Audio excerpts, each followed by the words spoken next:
Hello, hello. Today I'm going to take a big break from the Hulk and talk about one of my other favorite characters, Moon Knight.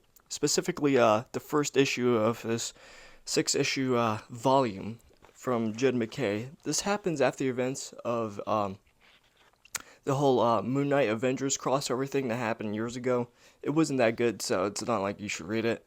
But yeah, after that, Moon Knight goes back to being like a street-level hero after defeating the Avengers somehow from having mystical magical powers. As I said, it was pretty bad. It was pretty dumb. So yeah. But anyway, surprise, surprise. This issue is pretty good. It starts off with Moon Knight in therapy because all healthy people should go to therapy, even those who kill vampires. Because during therapy, he's talking about the time when he killed a couple of vampires and helped some other people who just turned to vampires escape. Specifically, one person who later became his secretary to his midnight mission, which is like a little, I guess you could say, sort of PI thing that he's doing around the area he lives in. So he basically just kind of owns that area as his territory, and everybody is protected. And yeah, they go to him for problems that he can solve. Despite the fact that he doesn't even like Khonshu anymore, he still takes up the mantle of Moon Knight.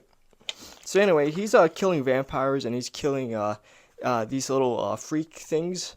I forgot what they're called. I know Spider-Man fights him a lot, but yeah, I'll show you up there. But it's weird. These little monster guys. He's just kind of throwing them around in a apartment building, and it's pretty funny. While doing that, he's still talking to his therapist about what he does and why he does the things he does, despite the fact that A, he's Jewish and doing stuff in Egyptian outfit, which is pretty ironic, and B, him and the god that he used to work for isn't even. They aren't really on talking terms because Khonshu is in a Asgardian prison somewhere. We never really see him very much afterwards. Next up, he's going to save this guy from 8 Ball, who is basically just one of the joke villains of the Marvel Universe, only to have been stopped by the guy he was gonna rob. This dude seems to know a lot about Khonshu and a lot about Moon Knight, more than Moon Knight himself, which is weird. And he's just like, yeah, you shouldn't be doing this. You should be a bit more powerful. What's going on? And Moon Knight is a bit confused, as always.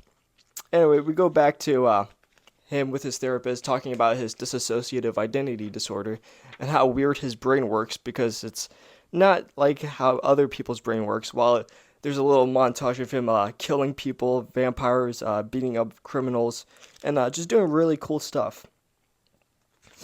While at it, the guy that he saved goes back to his house and is apparently a Moon Knight himself. He's called the Hunter's Moon, and he wants to replace Moon Knight, or at least he feels that Moon Knight isn't doing his sworn duty of the thing that Khonshu told him to do, and is going to, fight him and take the powers that doesn't belong to him anymore. At least that's not what he thinks it belongs to him. Anyway, yeah, this was a pretty good issue. It's a pretty good story overall. Like, this entire volume is really great, and I'd love to continue talking about it if that's what you guys want me to do. But anyway, I'll give this first issue a 9 out of 10. It's a really good start for people who want to know about Moon Knight without getting too bogged down with all, like, I think it's almost like 60 years of storytelling. So yeah, I definitely recommend this, and that's all for today. Like, subscribe, comment down below, and I'll see you next time.